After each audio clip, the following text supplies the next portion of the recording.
Now, okay then, so welcome to our West LA Dem Club final meeting of the 2022 primary election season. Oh my gosh, it has really been quite a roller coaster ride here. As you all know, I'm Cara Robin, president of the club, and along with the board, we're really happy that you joined us this evening.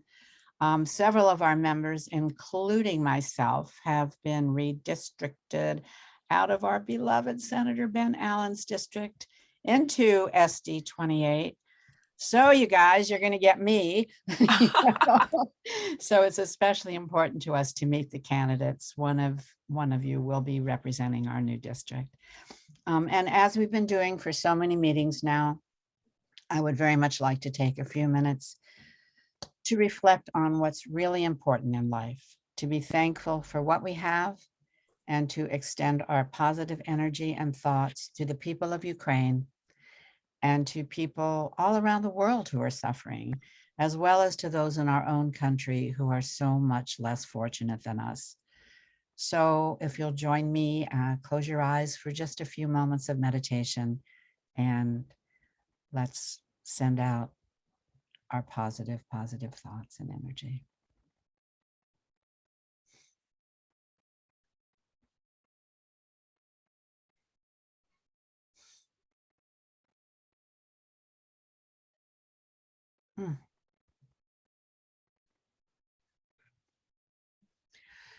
Okay, thank you. Thank you so much. So before we go on with the forum, I just want to acknowledge Michelle Morton on our board. Michelle, that's why I asked if you were going to be visible, who's helping with tech tonight.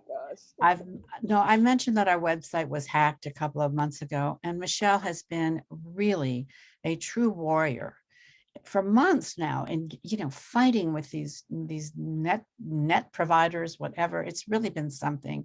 She got it up and running, even in a limited way, and most importantly, getting these candidate forum recordings up for you to see.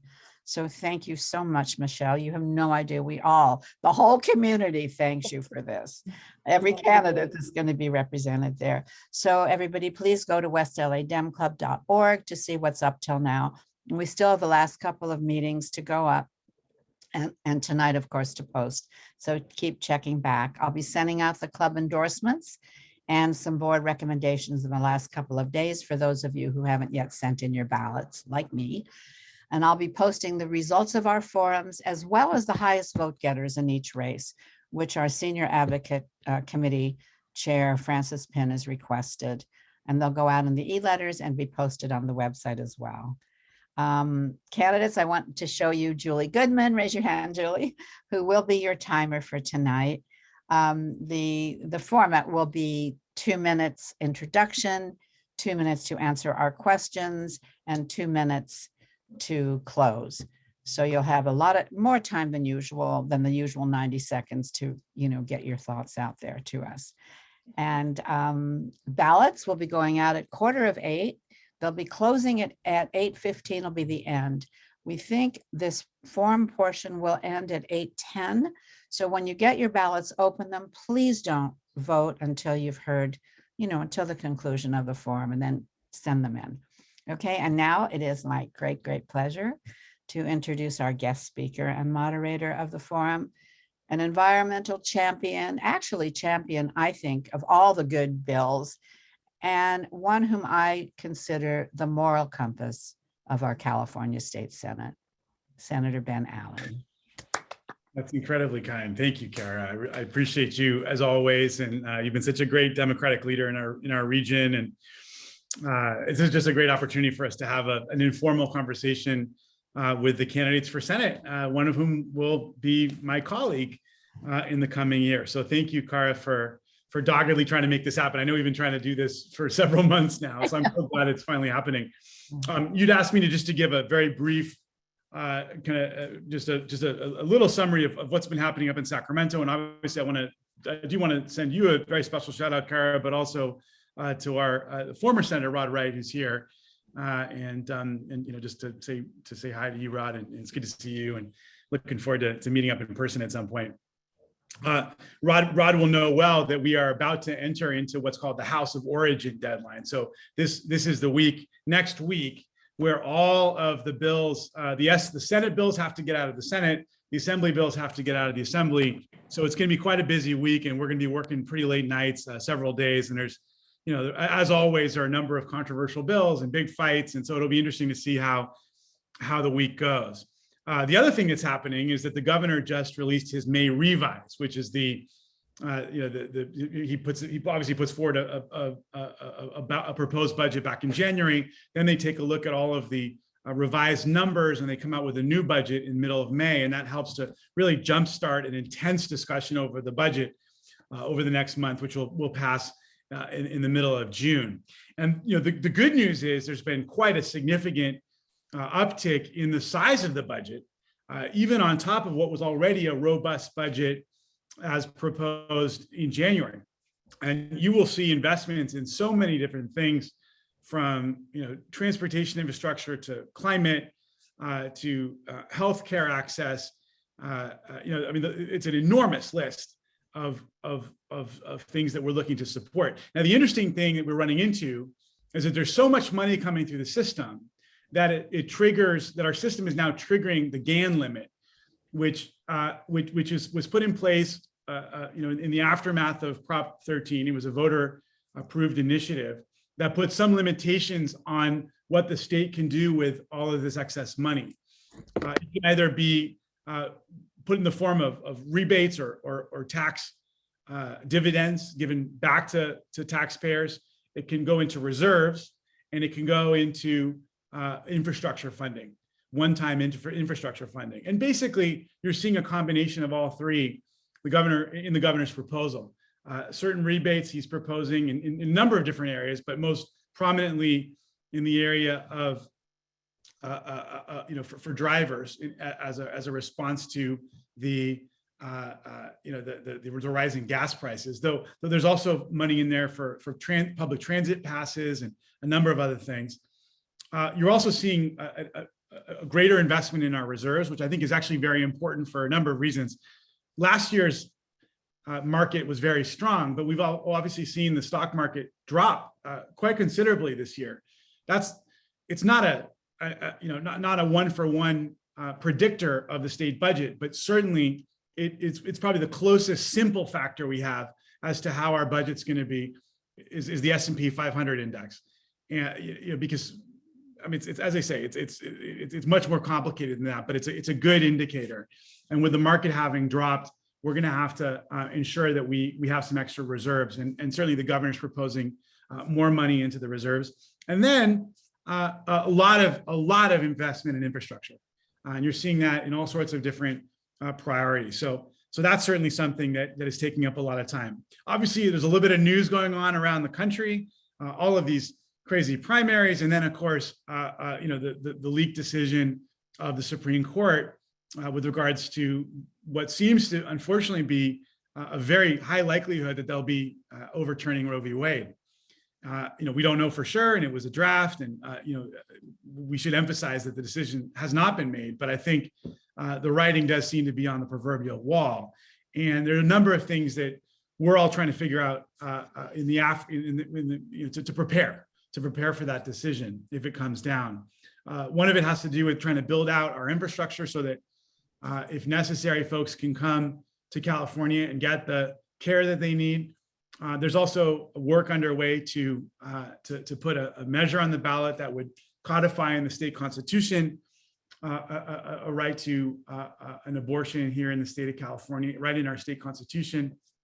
And certainly our governor has been putting a lot of time into talking about this issue and speaking out about it and trying to prepare for it. And I just noticed Rod just put a comment in the chat, and he wrote to me that the GAN limit also allows for school funding, and we're putting record investments into schools and also deficit reduction. And there's certainly quite a bit of work happening in that space as well in the budget. Obviously, we're also, Kara mentioned redistricting. We're all dealing with the ins and outs of all these new districts, and I'm very sad, quite frankly, to be losing a good portion of West LA Democratic Club members. Much of the Delray community, for example, was in my district, and now it's going into this new SD 28. I know you'll be very ably represented by either Cheryl or Lola or one of the other candidates, but there really have been some interesting shifts in the districts. My district has moved to the west. I'm now gaining Calabasas, Agoura, the Santa Monica Mountains, Malibu, Hidden Hills, and those communities out there. Henry Stern's getting pushed north.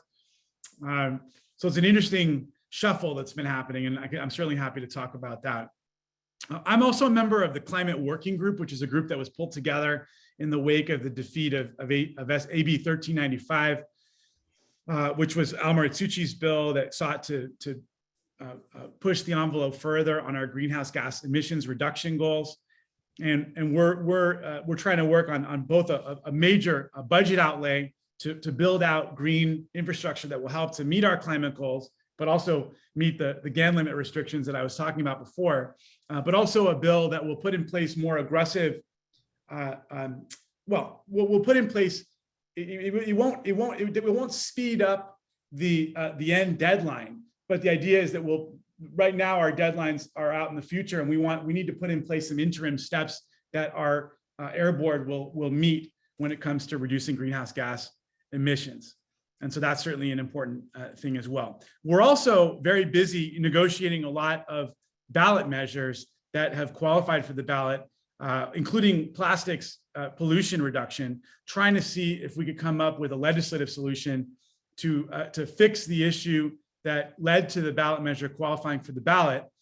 And if we can do that, we can get some of these measures off the ballot, save everybody some money, some unpredictability, and actually it would be representative of the legislature doing its job.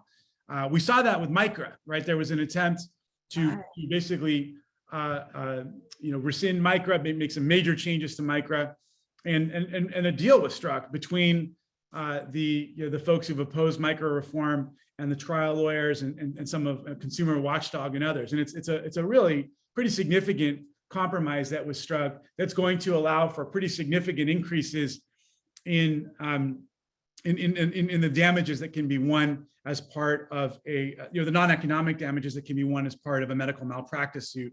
But it does so in a much more predictable way. That was one of the things that the clinics and the hospitals and folks in the medical industry were most concerned about. And so now that issue's off the ballot, and we don't have to deal with hundreds of millions of dollars of ads being sent our way on that issue. So there's a number of other of these negotiations that are underway, including involving gambling. All you have to do is turn on your TV, and if you can find some ad space between all of the Rick Caruso ads, you can see a couple ads relating to Indian gaming and card clubs, and they're about to engage in a big battle. And by the way, we all have to look forward to another battle on our favorite ballot measure issue, which is of course DaVita and the whole battle over oh my God, what am I talking about?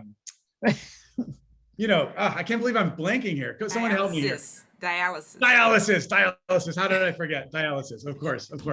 So that's another major battle it's going to be having between the dialysis industry and SEIU that are constantly doing battle there. So that'll be an interesting ballot as well, coming up in November. So anyway, so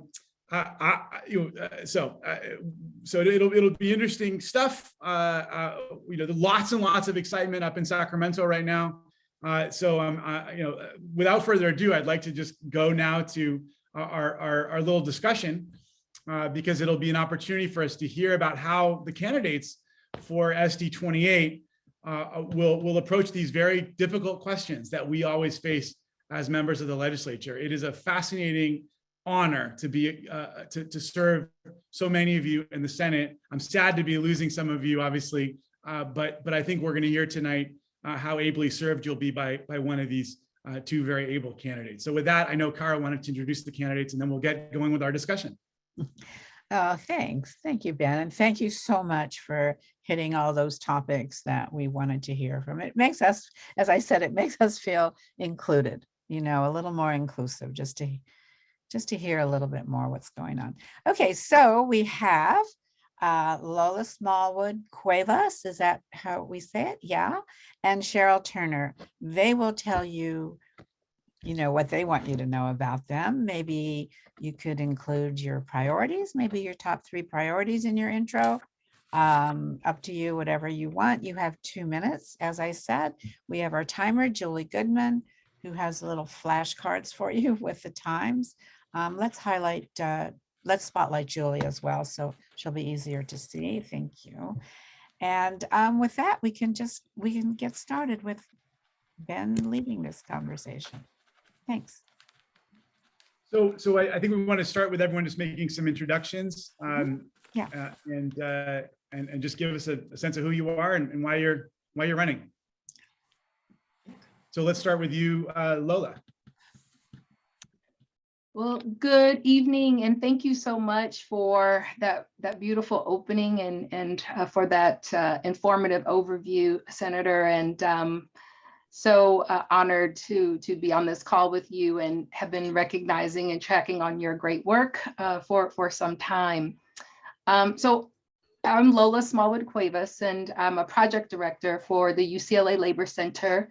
I'm the daughter of a single mom who worked 2 jobs, put herself through school, and really fought her way to California because she felt like that was a greater opportunity for us as a family coming from Newark, New Jersey. And she made a lot of sacrifices and had to make a lot of hard choices. And I think that had an influence on my life. I've spent my career fighting for the protection, the defense of workers, particularly Black, immigrant, vulnerable workers, fighting first as a journalist, later as a researcher and organizer for SEIU Justice for Janitors Union, and as a researcher and labor educator for the UCLA Labor Center. And really proud of being one of the co-founders of the LA Black Worker Center, California's first Black Worker Center in the state, a national model recognized by President Obama.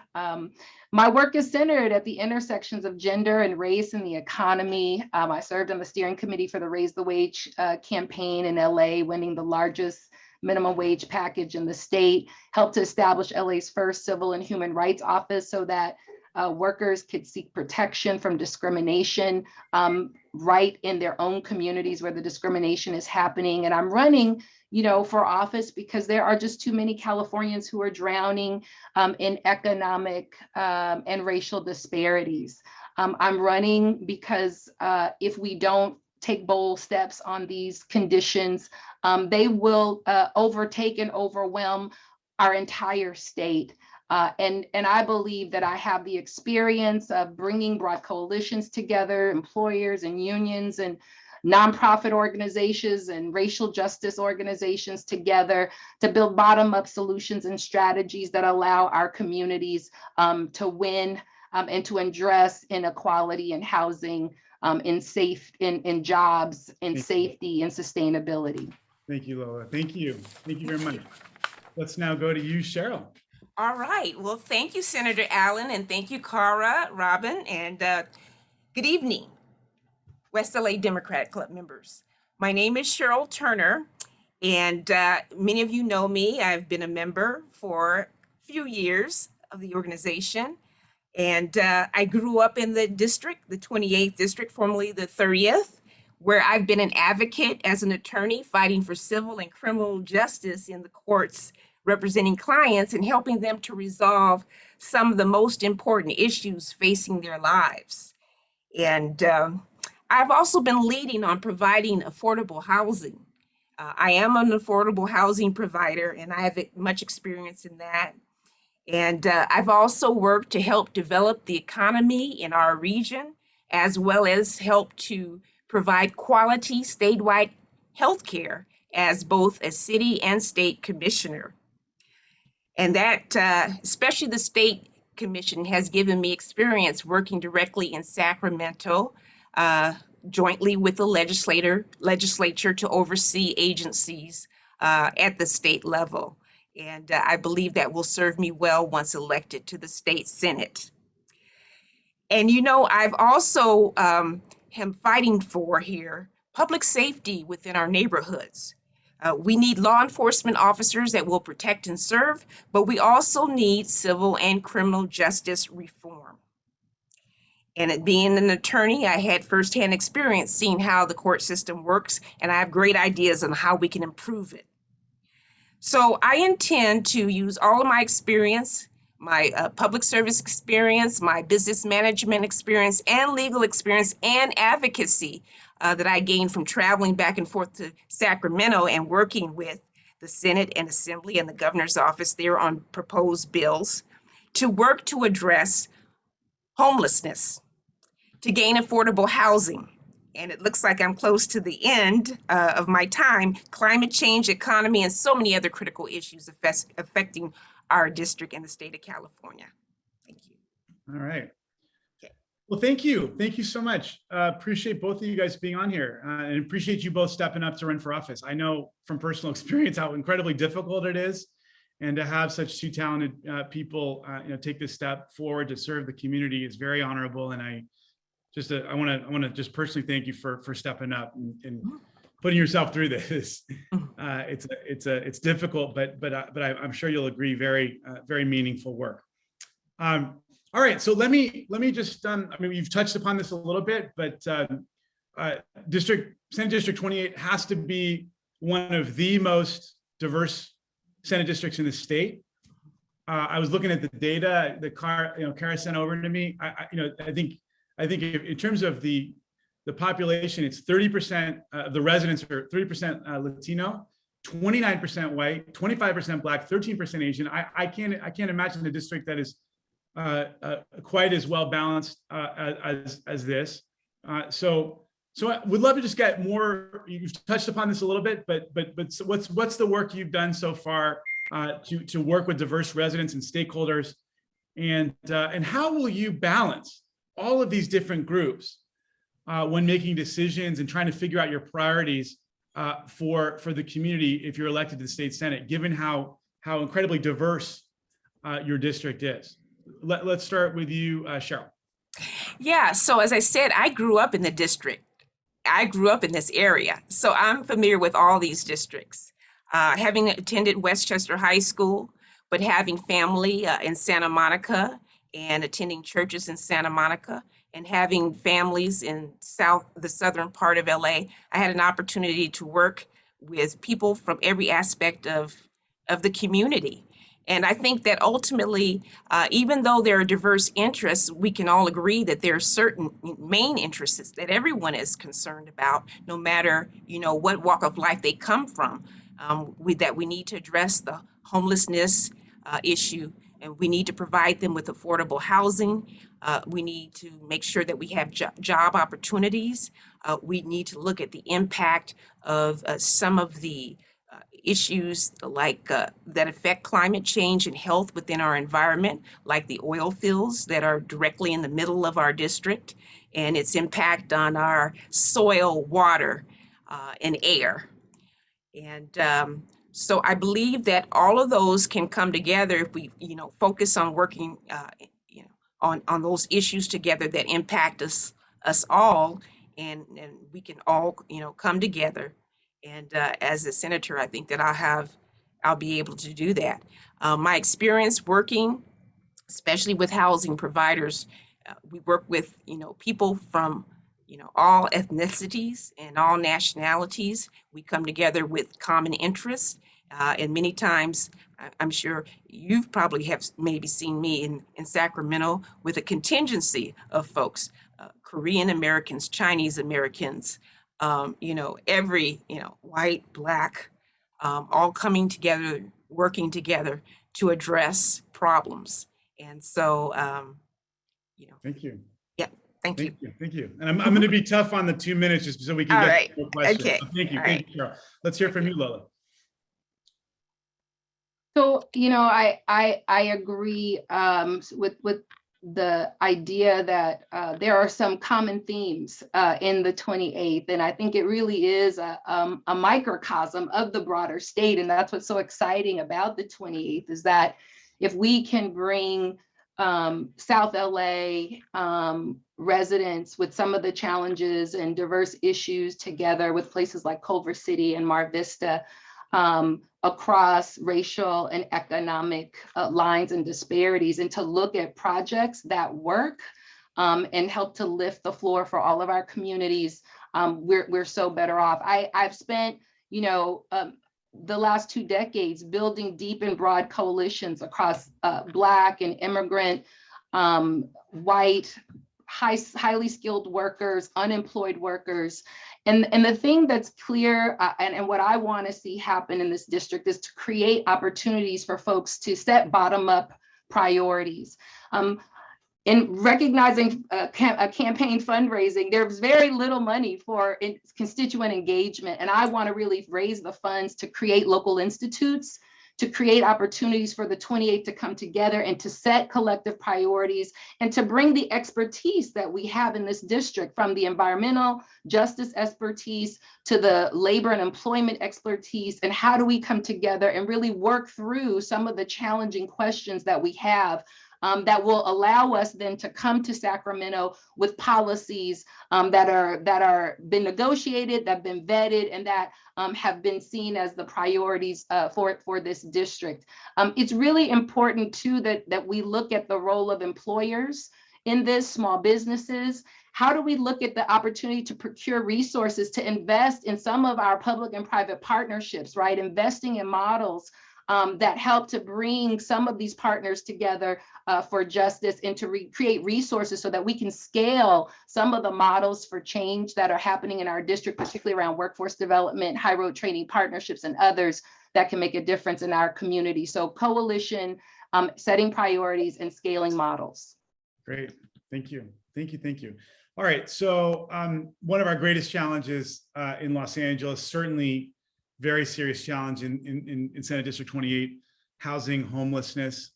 Let's really get into the homelessness issues. I mean, what can you talk about your thoughts on the proliferation of homeless encampments throughout our city? Some of the potential safe parking, safe camping programs that have been proposed for West Los Angeles. What are the proposals that you have to address homelessness in West LA? And let's start with you, Lola. One of the things that I think is important is to see how complex the homelessness issue is. It is not just about productivity and how we're building and producing housing. It's also about affordability. It's about sustainability. And it's about building density and zoning that helps to bring our communities together, not displace and drive communities apart. And so I think one of the things we need to really think about is I really look at Mar Vista Gardens, and I think we need to look at some of the models that allow us to deal with Article 34 and to build housing that, one, beautifies our neighborhood, addresses the homelessness crisis, but also creates good jobs long-term in our communities. I think Mar Vista is an example that we really need to double down on, particularly in this moment where we have resources, because part of this issue, again, is looking at how do we connect job creation, housing production, and an opportunity for folks to have the services, the wraparound services that are necessary to be able to sustain and to hold on to their housing.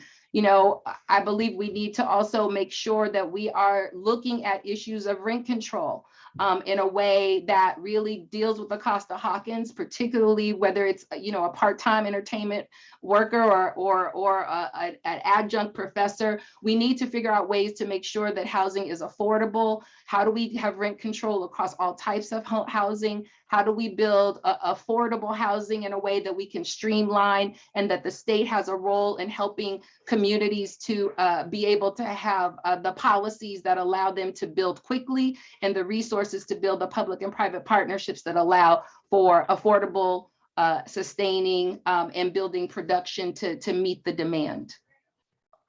Thank you. Thank you. Let me turn that question over to you, Cheryl, on homelessness.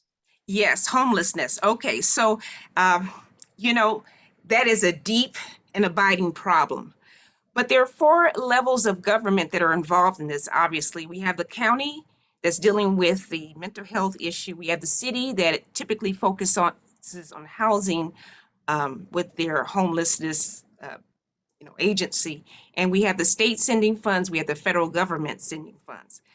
So we need to streamline the communication and coordinate between all these different, government entities so that we can find out, when we send money down there from Sacramento, or when it comes to the state, what's going on with the money? Is it being correctly applied? Is there any money left? And yeah, and we need to enforce that.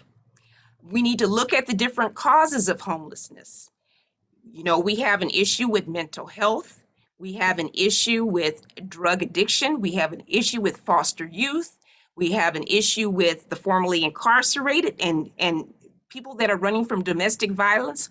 All those people need support when housing is ultimately presented to them, but they need different types of support. We need to focus on how we can build temporary housing, because paying $700,000 per unit just doesn't make sense. If it's, focusing on trying to build more of those tiny homes as quickly as possible so that people have a temporary place to stay, we need to do that. I heard ideas about using storage containers to build mobile parks, things like that.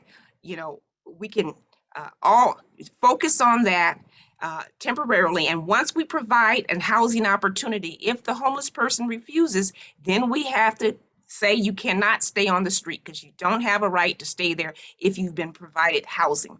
And we need to work on that constitutional amendment that allows us to build government public housing. All right, let's move on to an issue you actually raised in your earlier comments, Cheryl. I know that the SD 28 is home to the Inglewood oil fields. It's actually the largest urban oil field in the United States. Yes. And of course, it's adjacent to the SoCal gas, the natural gas fields in Playa del Rey. And there's a lot of concerns out there about some of the same sorts of threat that might have, that exist up in Aliso Canyon. Senator Stern actually has a bill that's seeking to shut down both of those gas fields. So give us a sense of, but on the other hand, there are very serious concerns about, energy resiliency, for example. And I know the governor's been talking a lot about making sure that the grid stays strong and that electricity energy continue to run strong through the summer. Yes. So what are your views on urban fossil fuel drilling and storage in our community, in the district and in West LA? Okay, so first let me say, having grown up as a scout and being out in nature, and I developed a love for the environment and I want to protect it. So the Inglewood oil fields, yes, as you said, is one of the largest in the country. And so I think that we need to focus on shutting it down. And of course, we'll let the courts worry about compensation and all that, which, folks may be entitled to. And so but the courts will handle that, or we can handle that, but we need to shut it down as quickly as possible. And in the meantime, we need to focus on, as we transition to that, increasing the barrier, increasing the distance between the placement of them and homes, schools, nursing homes, hospitals, things of that nature. We need to tighten our emission standards, and we can do that through the South Coast Air Quality Management District, which I used to be an area representative to, of course, working in conjunction with the EPA. We need to support a green electrification system that is both renewable and sustainable. We need to look at other opportunities to provide power, solar, and we need to do solar with rebates and incentives to create storage batteries that last, but we don't want to unduly burden the low income. We have to figure out how they, can be helped along. And we want to encourage electric vehicles and those chargers that you have worked on. You've worked on legislation for the chargers, and we wanted to continue to build more and more of those throughout the country so that people can ultimately, convert to electric vehicles and electric transportation.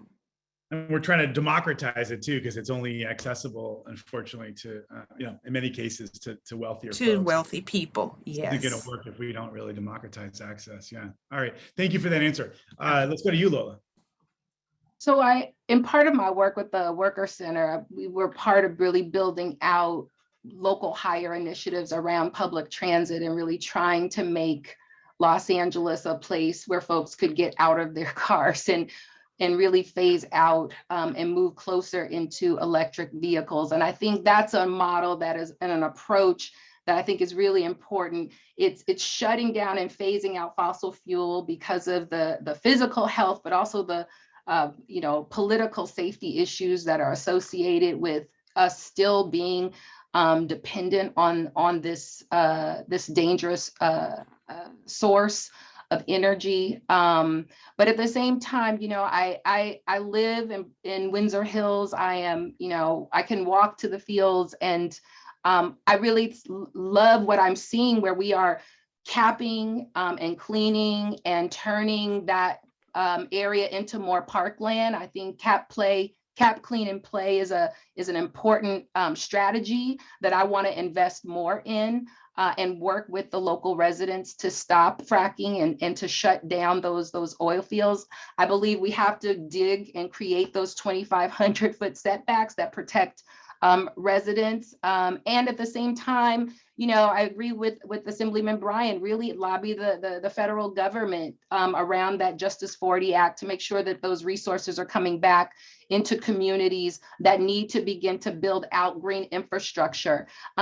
I think that there is an opportunity to bring the environmental community and the labor community together to begin to really chart out the labor classifications that are within the green sector, and that we have an intentional strategy for moving folks from polluting and contaminating to actually building those resources and renewable resources of the future. I'm all about, net metering.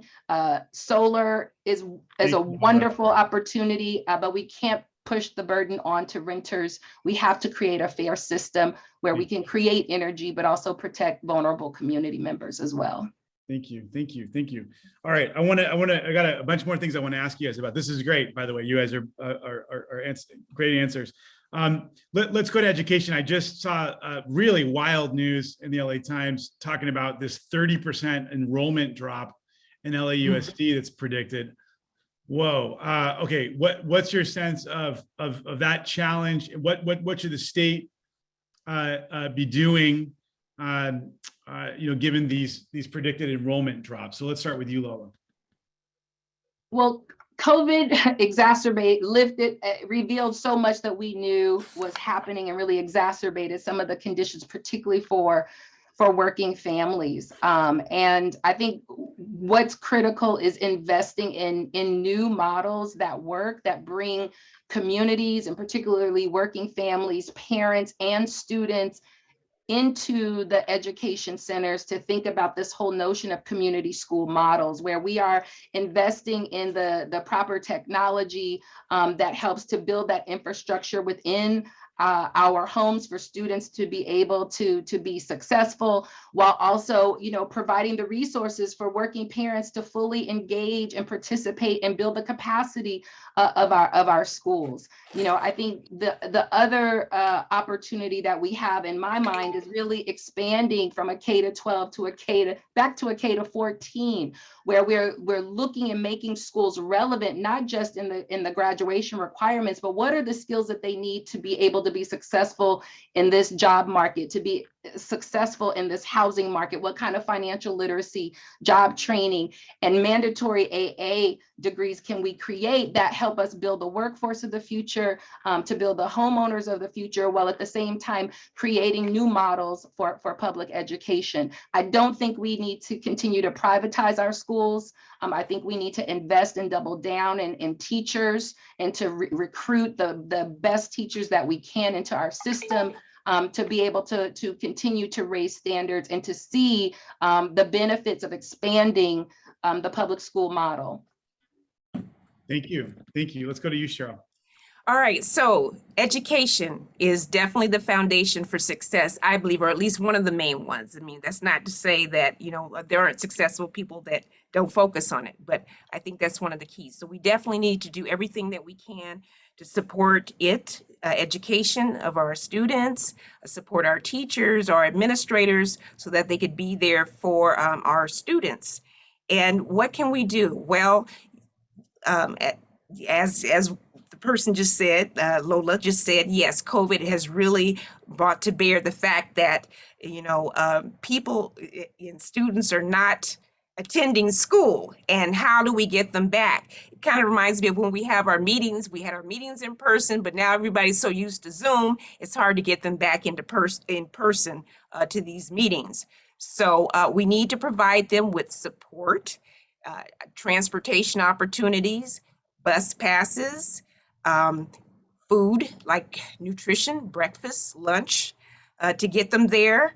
And I always say that, we need to basically provide funding that is equal. I mean, if there's a school educational institution in an area that has lower tax base, we need to do something about providing funding to equalize things so that people will have equal quality education. And so transportations, meals, and you know what, in our district, in certain areas, we have a problem with our Wi-Fi. How can students possibly study in today's times with technology and their computers when we have our Wi-Fi that shuts off on us, and our cell phone, our communication devices, are dropping. And so we need to provide money or incentives to develop that infrastructure so that students will be able to compete and be educated in today's technology. Thank you. Thank you. Cheryl, Okay. we'll let you, a question just popped up in the chat. I think it's, since we're still on the topic of education, and I also would love to get to your homelessness question as well, Ellen. But it says, what will you do to advocate for the change in the funding formula for public schools? What can be done to keep the best teachers and not just the most senior ones? Let's go to you, Lola. Maybe a minute and a half. Let's do that. Great. Well, I think we definitely need to have an evidence-driven, disparity-driven formula that focuses on the hardest hit schools, and make sure that those per pupil spending formulas are put in place to fill the gaps of those disparities. Second, I think, we need to make sure that in our collective bargaining agreements that we are providing teachers, particularly teachers who have been in the district, who are contributing to the district, who have been recognized within the district, to make sure that we have resources so that they can live in the district. Part of the reason is so many teachers have to move because they can't afford to live in the districts where they are teaching. And so I think we need to double down in housing for teachers. I think we need to double down in making sure that we have the necessary tools that can compete with some of these higher end private charter schools that are taking away our best teachers. It shouldn't be that, that folks who have good skills have to leave the district because we aren't able to provide the necessary resources to be able to provide folks real cost of living and the increases that they need to recognize the job and the contributions that they're doing. I think if anything has shown us during COVID with the Great Resignation is that we have to take these workers very seriously and double down on retention strategies that help to level the playing field between some of these high-end private country club schools and our public schools that reach far many more students, particularly students of color, that they have the same quality of education, right? So it's working with the unions to make sure that those collective bargaining agreements are fairly resourced and that they are competitive with what's happening in the private sector.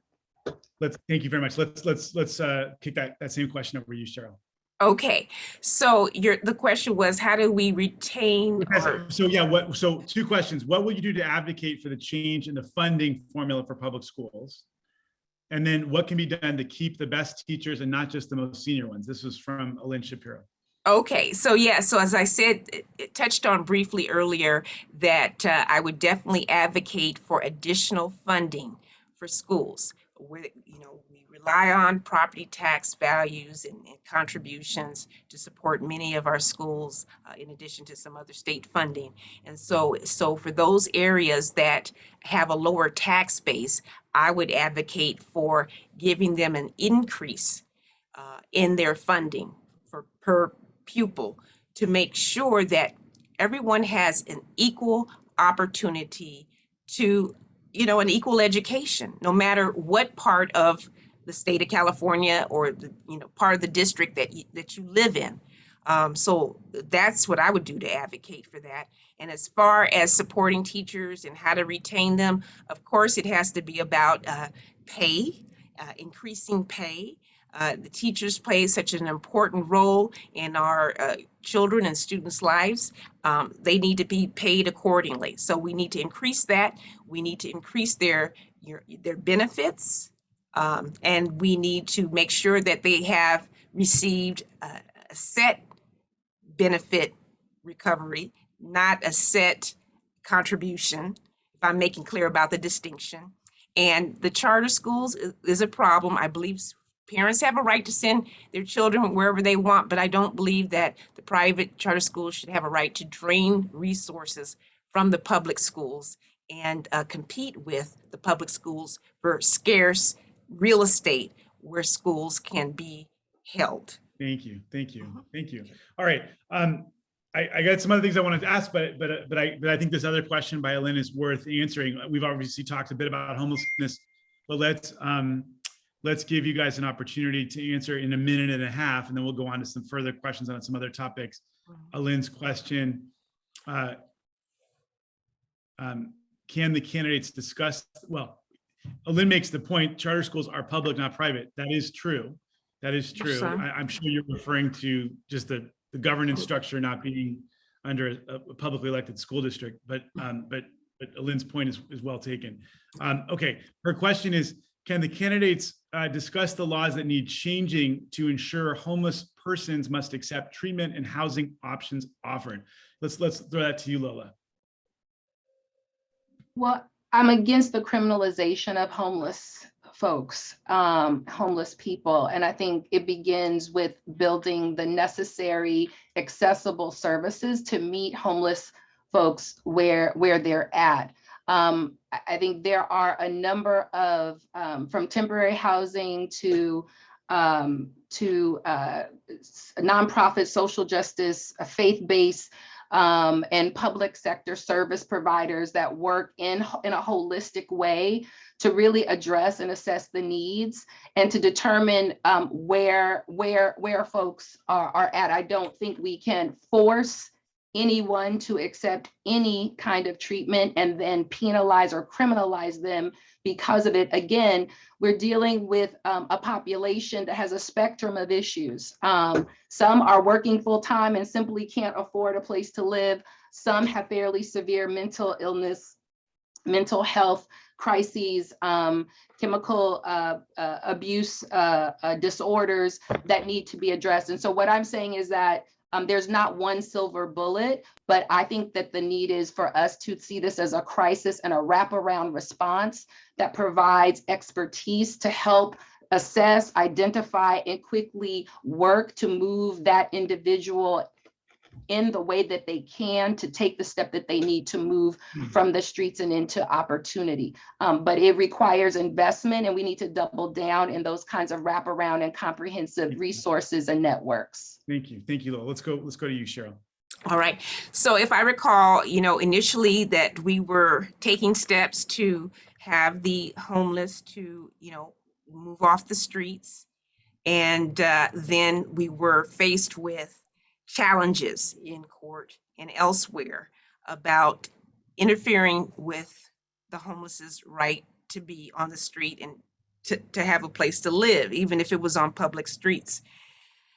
And so I too agree that we do not, and we should not ever criminalize homelessness. It's beyond their control. But at the same time, they do not have a right, if we have provided housing and offered it to them, to make the decision, for them to make the decision to remain out on the street. So we will have to create a mental health court system of a type that will be able to analyze whether the person has the ability to make a decision, is competent to remain on the street. And if they can't, then we'll have to create a facility where that they can live and receive the support and treatment that they deserve so that they can get back up on their feet. I think that that's very important. We have laws that, we need to enforce about being sanitary on the street. It's my understanding that some children or someone, Thank you. got sick because they had to walk in, Yeah. defecation, feces, things like that. So we need to make sure that we keep our streets clean and that we find a place for the homeless to live. Thank you, Cheryl. Thank you. Okay, let's start with you. Let's talk about healthcare. What do you, we'll go back to 2 minutes because it's a new topic. But how do you see our healthcare system? What sorts of reforms would you want to see? If, for example, you do support something like single payer, what are the barriers that you see to implementation? If that's not your path, what is your path? What sort of challenges do you think we were going to need to overcome to improve our system? So let's start with you, Cheryl. All right. So actually, I'm very proud that we had a great start with Covered California. Although I do think that the rates are sort of creeping up. But yeah, that was historic. So, but let's build upon it. Universal health care, I'm definitely for it. And I've talked before about ways that we can achieve that. But before I get into that, I will say that there is a minority who likes their health plan. If it's been negotiated, they have it, however they have it through their employer and they want to keep it. So we got to figure out how their rights are, acknowledged and that they can retain the health plan that they desire if they have it. But for everybody else who would like to participate in a universal health plan or care system, I definitely would support that. And I've talked about how we can do it through capitation with my work dealing with medical clinics. They are now moving toward a system whereby they receive a certain amount of income every month, guaranteed, and that a patient can go in as often as needed to receive the medical care that they need.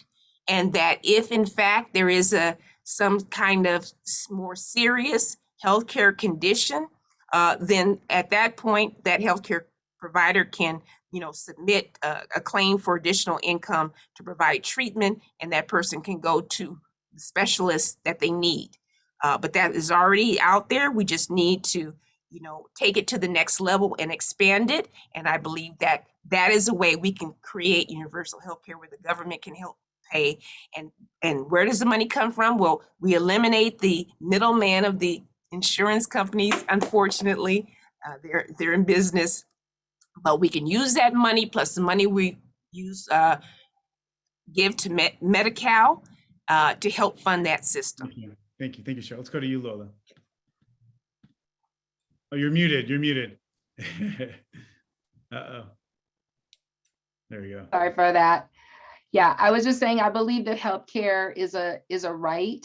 And I was sorry to see that Assemblymember Colora had to pull back on 1400, but I recognized why the votes just weren't there. I mean, we've got to get corporations out of the business of care. I think there's just a fierce lobby against us creating a Medicare for all system, which I believe has worked for so many. My mother is a veteran, and that VA system has worked for so many. So we have models that work. I just think California, we just have to be bold, and we have to challenge that corporate model to say that we deserve to have healthcare as a right, as so many other developed nations have done as well, and that we already have models for in our own country. I think we have to bring down the cost of prescription drugs and wrangle in pharma as a way of being able to afford the universal care that we will need to provide to folks. And we've got to pass Proposition 15. We've got to create revenue streams that help us to do and position California for the future, to deal with the crisis of healthcare, education, environmental issues. We cannot provide the kinds of care that Californians need and deserve, based on 1970s revenue streams. We're grateful that we have this surplus, but we know so much more is needed. And so, I've talked with nurses. I've talked with the healthcare. I have the endorsements of the Nursing Association and the California Medical Association, because we know that it will take a hard negotiation, but we need to move closer in that direction. We need to make sure that we have access for particularly women and people of color to get the care that they need in a culturally competent way. So universal care will allow us to do that. We have to come to the table. We have to build the kinds of coalitions that can help us move this through. And I believe that we got close, and we can get even closer when I get to Sacramento. Thank you. Thank you. Okay, let me ask about, I will say, I'd love to get you, well, let me give you both 30 seconds on this question that Susan just raises. So I'll start with you, Lola. So you're talking about Senator McColra's bill. What do you see? So you talk about the political challenges of working through all the corporate interests who have such a vested interest in the status quo. What do you see as the financial challenges of implementation? How do you pay for it, and what sort of barriers and challenges? If you can answer in 30 seconds. Tax revenue. Tax revenue. Okay. There's no way around it. We've got to figure out a way to close corporate tax loopholes. We've got to figure out a way to create a wealth tax that brings those that 1% in line to provide the care that we need.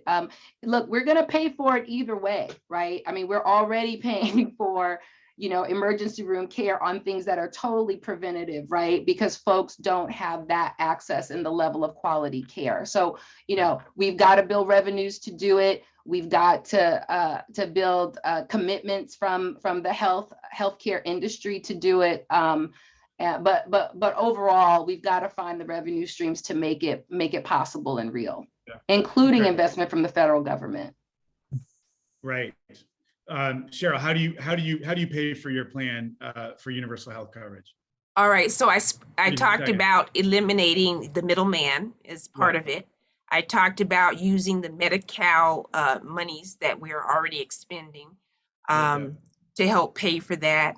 And it may include a tax, but I think that the 1,400, if I recall, relied more on property taxes, which, is a tax only on a certain limited group of people. And we have to figure out how to share the cost based on one's ability to pay and contribute. Thank you. Thank you. Yeah. One of the many things that came up that really, I think, got, just for folks to know, right, that the plan that Ash proposed, of course, requires a pretty significant shift. Well, we'd have to get a federal waiver for all of the Medicare and Medicaid funds to help to pay for a major portion of single payer system. And one of the real fears is that it could get rescinded under an antagonistic administration. So certainly, if we kept having responsible people in office in Washington, no problem. But unfortunately, we've seen very recently someone in office who's been willing to just be incredibly antagonistic, punitive. And so that's one of the many things we have to figure out as part of this broader effort. So anyway, let me ask about campaign finance reform, transparency issues. The courts just seem to be doubling down on the logic of the Citizens United decision. Special interests, from my perspective, are now feeling more emboldened than ever to influence our legislative process. What are your thoughts on campaign finance reform? What can we do from your perspective? What would you do to strengthen, to not just strengthen, but perhaps better public trust and transparency in our electoral system? Let's start with you, Cheryl. Okay, yeah. So I kind of like the city's model where they, at least, candidates raise a certain amount of money mostly from individuals, small contributors of a certain level, and then the city helps and makes a contribution to to matching funds. That would be great. Yeah. If all races were conducted like that, and then, candidates wouldn't have to be under pressure or beholden to special interest groups. Those large groups where you may have the support of those groups, and that's great to help get you in, but then who are you beholden to? Are you beholden to those groups and their interests? Are you beholden to the people, the individuals who live in our district? And who will you be fighting for? And who will you be listening to when you go to Sacramento and you place your vote or you author legislation? So this is a real issue. So yeah. So, so you know what? Let's just give you. I realize we're up to time. So if Lola, if you can answer this question in a minute, and then we'll go to closing. I really do apologize, but Okay. Cara reminded me that we're running up to the clock. So campaign finance reform, transparency. How do we reinstate some trust in this system that's increasingly broken? Well, one, I agree. We need some sort of a matching process for candidates to take some of the lobbying funds and dollars off of the table. I think we need to increase fees for folks who are registered as lobbyists in Sacramento to help generate some of the resources to support our public campaign finance system. And lastly, we need to come to the voters. I think we need to invest in funding our offices with constituency engagement funds that allow electeds to really engage and build relationships with constituents and take that out of the hands of individual donors and contributors.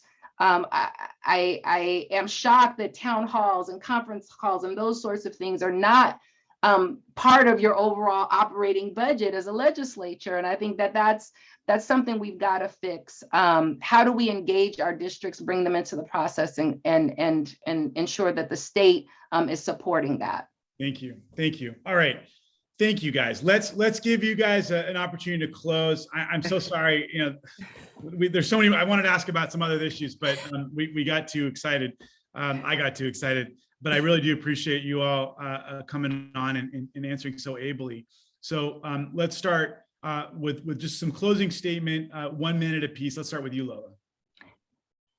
Well, I want to thank you all, and thank you so much, Senator Allen, and to West Side Dems for this amazing conversation. West LA Dems, I really want to say that I agree with so much of the questions that you raised, and I believe I'm the candidate that can bring diverse communities together to problem solve, to develop priorities, and set bottom-up solutions that make a real difference in the lives, particularly of our hardest hit communities. I have a vision for equity. I think it's essential to really having the California dream be in reach of all Californians, and whether that dream be housing or education or a good job, it is my job when I get to Sacramento as a senator to create policies that helped folks have those tools within reach to help to make a difference in their own lives. I believe I'm an intersectional leader. We need to move all of us forward. And I look forward to working with each and every one of you in this club to understand the needs and also the solutions and ideas. I agree with Senator Allen when he said, we've got to show that good progressive ideas work. And that's what California has to do. We have to show the nation that these ideas work. That means we have to develop effective and bold ideas, come together, pass and implement them, and show the rest of the country and the world. So I look forward to being your next senator. Thank you for this opportunity. Thank you for these amazing questions and discussions, and also for that very warm and beautiful meditative start. That was quite lovely. Thank you so much. Thank you, Lola. I appreciate it. All right. Thank you. Cheryl, let's go to you. And you got about a minute and a half. A minute and a half. Okay. So thank you, Senator Ben Allen. Thank you, Cara, Robin, the president. Thank you, members of the West LA Democratic Club for this opportunity. I think I will make an excellent state senator. I have had firsthand experience as a small business owner involved in management, as a housing provider, providing affordable housing in the medical field, advising medical clinics, and in the civil and criminal justice system, representing clients and responding to their needs, just like I would respond to our constituents' needs within this district. With my history of public service, you can be assured that I will always be on the lookout for the best interest of the people of our district. I'm running to represent the people in the district and everyone who lives in here in order to make it a better, safer, healthier place to live. I do want to address COVID. I want to continue to address its impact on jobs, economy, and the education. We still have more work to do on that. I want to work to establish universal health care, advocate for livable wages for everyone so that one job will be able hopefully to pay for housing and all major expenses, and promote education because, as I said, education is foundation for success. I will protect the environment and make sure that it's protected for all our future generations. I want to be able to contribute to that. I want to promote housing and address the homelessness crisis, advocate for criminal justice reform, and make sure that we have jobs. I will provide transparency, accountability, keep an open door to you, provide information to you, and always be there to work with you. Thank you so much. Thank you, guys. Thank you so much. And as I say, thank you once again for stepping up and putting yourself forward. Not an easy thing to do, and just appreciate having this robust discussion. And thank you. So Julie, thank you as well for being a good timekeeper. And Cara, Yes. tell us. So you said we have 3 minutes to get your ballot. If you don't know how to do 1 that, how minute to do it, tell us how to vote. Yeah, 1 minute now. Wow, good job, everybody. Yes, ladies. Wow, this is a hard choice. Thank you so Karen, much. tell us how to get these ballots in within 1 minute. Okay, I'm look at your asking for a email. friend. Look at your email. It's in your email. It's from West LA Dem Club. Okay, and it's so easy. It takes you 10 seconds to do it. Open your email. If you don't see it, go to spam. It'll be there. Every single meeting we've had an issue with somebody not having their ballot, getting there. Maybe I didn't even write their name in. God knows. It's not an easy process, but it's pretty good. It works. We now have like 1 minute to get your ballots, and I will check right now to see who has not gotten their ballot. It tells me I haven't even voted, and I did vote. What the heck? Let me see what happened here, because I just voted, and my ballot should have gone in. I don't know. What would Fox News say, Cara? Oh no, truth. Yeah. I don't know. I mean, I did send my ballot in. I don't know. Oh, I think it said I voted. Let me just see. Thank you, it says. Thank you. Yes. So I did vote. It recorded my vote. They don't record the last 3 votes. I'm not quite sure why that is, but they don't. I don't really know that why, but I will tell you so far who's here, because I don't know. I put all these people's names in who were supposed to come. It says I haven't voted. I have. It says Sarah hasn't voted. She opened. Susan Blanchard has not voted. Dennis, you have not voted. Julie has not voted. It looks like nobody has voted. Yeah, but I did. I voted like 3 minutes ago. Okay, so now it's up. Now it's gotten up. It's just reactivated. Who's here? I'm looking. Ben, you haven't voted. Alan. Yeah, well, Alan Shapiro hasn't voted. Andrea hasn't voted. Roz isn't here. it's a pretty sad turnout, Cara, for voter turnout rates. You know what? Remember, Ben, I think Garcetti got elected with maybe what, like 22% of the vote or something in 2013. Well, let's at least get 100% of the people participating in this Yes, Zoom. please. And Ben, did you vote yet? I don't see it in my email. I'm so sorry. I'm looking here. Did you look on your spam? I'll look as well. Are other people having this problem? Can people maybe post in the chat if you're? No. So far, No. everyone at the meeting, except for Alan Shapiro, Ben Allen. What was yours? Yours was info@benallenca.com. That's- Somebody enrolled you with that name. That's how I do it. You know, I say what you're enrolled as. Andrea hasn't voted. But everyone else, Mine shows I voted at 8:14. yeah, no, you voted. Yeah, Okay. I had updated. Yeah. So the only people that I know on the call who have not voted are Ben and Alan Shapiro. That's And everyone. everyone asked all the questions, so Yeah. just the people who ask questions haven't voted. Makes sense, you know. Anyway. Right, exactly. Anyway, so were you able to yet, Ben? I guess not. Okay. You know, it's okay. Don't worry about it. It went to a different address. It's not the end of the world. I apologize. Yeah, so may I please say this on behalf, like to all the staffers, when you enroll your person, the person that you're working for, you need to enroll them with the email that they will open to get the ballot. It doesn't do us any good to have a ballot going to something that's not their email. Oh, I just opened it, but it says the voting has ended.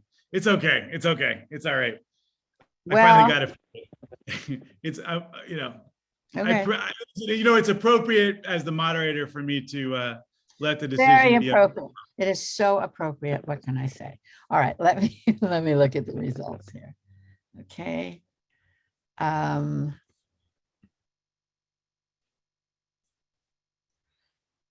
It does this to me all the time too. It doesn't want to tell me what to tell me.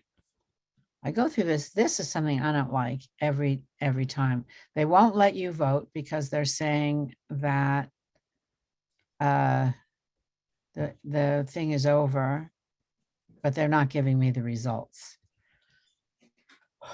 Okay, let me try again here.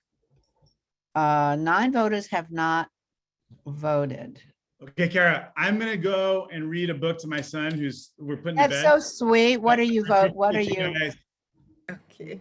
He's Okay. 3.5 now, and I'm looking forward to him running around at the next. What are you in-person- going? What are you going to read him, Ben? What are you going to read him tonight? That's a great question. He's got a big stack of books. I'll go. Well, I'll let you know. I'll let you know what we do. Okay, text me. Tell me what you wrote him. Okay, Awesome, I guys. do have the results of the. I do have the results, and Lola, you won the endorsement. You actually had 64% of the voting body. Cheryl, you didn't win the endorsement, obviously. You had 14% and 14%. and no endorsement had 21%. So that was, so Lola, congratulations on gaining the West LA Dem Club's endorsement.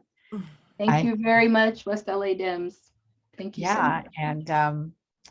and you both did really well. I'm sorry, Cheryl, but that's how, you know how it is. That's how the membership voted, and congratulations again. And this is it, guys. This is the end of our candidate forum for the primary. So as I said, I will be posting all the results on our website via the e-letter. And thank you all for coming. I'm sorry there weren't more. Thank you